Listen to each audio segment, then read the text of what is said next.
विधानसभा क्षेत्र की मेरी जनता जनार्दन, जिसका आशीर्वाद सदैव मेरे ऊपर रहता है, मेरी माताएं बहनें जो मुझे संबल देती हैं, और खास तौर से मेरे वो नौजवान भाई जो हर संकट की घड़ी में मेरा ढाल बनकर रहते हैं, मैं सबको प्रणाम करता हूं, सबका स्वागत वंदन अभिनंदन करता हूं। आज बहुत खुले दिल और दिमाग से आपसे बात करना चाहता हूं। 2018 में आपने मुझे सेवा का अवसर दिया। 2019 मेरे अस्तित्व और संघर्ष का वर्ष था। 2020 में हमने और आपने इस सदी के सबसे भीषण कोरोना संकट को भी झेला है। एक और बड़ी क्षति जो सीमित क्षेत्र में है, सिंध नदी की बाढ़, जिसके जख्म भी आज नहीं भरे हुए। पर अगर मैं विकास की बात करूं तो अमाइन का तहसील, रोन का नगर पंचायत और गोरमी का कॉलेज, ये वो उपलब्धि हैं जिनका मूल्यांकन आने वाली पीढ़ी करेगी।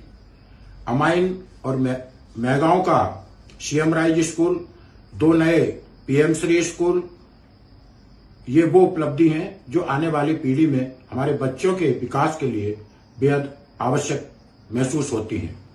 चाहे शिक्षा की बात करूं, चाहे स्वास्थ्य की बात करूं, पिछले 5 साल में लगभग 1 दर्जन नए सामुदायिक स्वास्थ्य केंद्र और लगभग इतने ही संजीवनी क्लिनिक मैगांव विधानसभा क्षेत्र में खोले गए।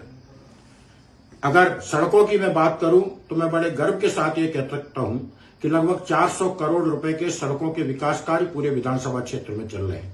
इंदुर्खी में 28 करोड़ का नया पुल, 42.5 करोड़ का नीमगांव से बरासो, साइने और कनाथर होते हुए मोतक का रोड, 17.5 करोड़ का सोनारपुरा चौराहे से पेमाड़ी का रोड, ये सब वो उपलब्धि हैं जो आम मानव जीवन के लिए साधन और सुविधाएं संपन्न कराती है। विद्युत की समस्या के निराकरण के लिए 35 करोड़ का 132 केवी का सब स्टेशन, 6 नए विद्युत स्टेशन और लगभग 40 किलोमीटर लाइन बिछाने का कार्य मैंने स्वीकृत किया है। विकास भी और विश्वास भी, हर धर्म और संप्रदाय की भावनाओं का सम्मान करना और उनका विकास करना, ये मेरी नैतिक जिम्मेदारी थी। पथवाली माता से लेके दंदरुआ से लेके आजी माता तक लगभग 2.5 करोड़ रुपए के विकास कार्य हर समाज और वर्ग के तीर्थ और धार्मिक पवित्र स्थलों के विकास के लिए मैंने स्वीकृत कराए हैं। लेकिन विकास के अलावा मैं बड़े गर्व के साथ ये बात कहना चाहता हूं कि हर व्यक्ति और खास तौर से बुजुर्गों का सम्मान करना मेरी पारिवारिक संस्कार है। मेरे दरवाजे पे कोई आया, मैंने पूरा प्रयास किया उसकी मदद करने का, और अगर मैं किसी का भला नहीं कर पाया तो मैंने किसी का बुरा नहीं होने दिया। पूरे 5 साल में मैगांव विधानसभा क्षेत्र में एक भी फर्जी एफआईआर नहीं हुई। मेरे समाज के लोगों ने मेरी विधायकी का उपयोग कभी लोगों पे अत्याचार करने के लिए नहीं किया, और इसलिए आज मैं आपसे आंख मिला के बात करने की स्थिति में हूं। पद, बहनों और भाइयों, पद मेरे लिए कोई महत्व नहीं रखता है। और भाइयों, हर वर्ग और समाज,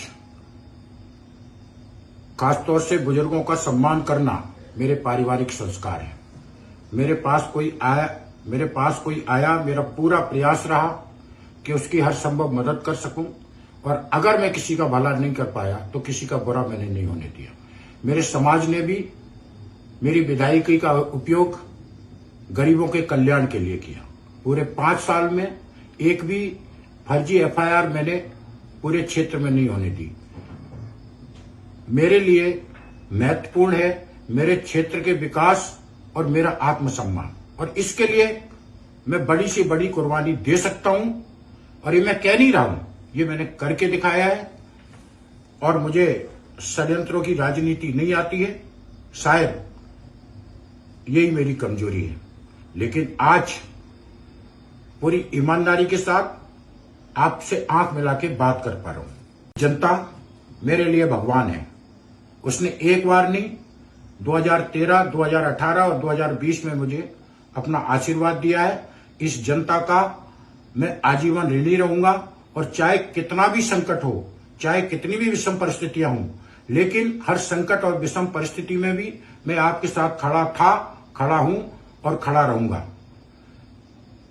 मेरे लिए पद महत्वपूर्ण नहीं है, पर आपका परिवार का सदस्य होने के नाते आपके हित और हक की लड़ाई लड़ने का जो मेरा अधिकार है, वो अधिकार मुझसे कोई नहीं छीन सकता। सामाजिक समरसता का जो बीज मैंने मेहगांव विधानसभा क्षेत्र में बोया था, आज वो अंकुर बन गया है और इस अंकुर को वृक्ष बनाने का जो मेरा संकल्प है, उस संकल्प में मैं किसी को भी बाधा नहीं बनने दूंगा। मुझे गर्व है इस बात का कि मेरे नेता आदरणीय श्रीमंत महाराज साहब और मेरे क्षेत्र की जनता मेरे साथ संकट में खड़ी है और वही मेरा संबल है। जाने में अनजाने में मेरे व्यवहार से किसी को कोई पीड़ा हुई है, मैं उसके लिए माफी चाहता हूं और मुझे पूरा विश्वास है कि मुझ जैसे अबोध व्यक्ति को मेरे क्षेत्र की महान जनता माफ कर देगी और मैं ये विश्वास दिला रहा हूं कि जीवन की अंतिम सांस तक आपकी भलाई के लिए काम करता रहूंगा।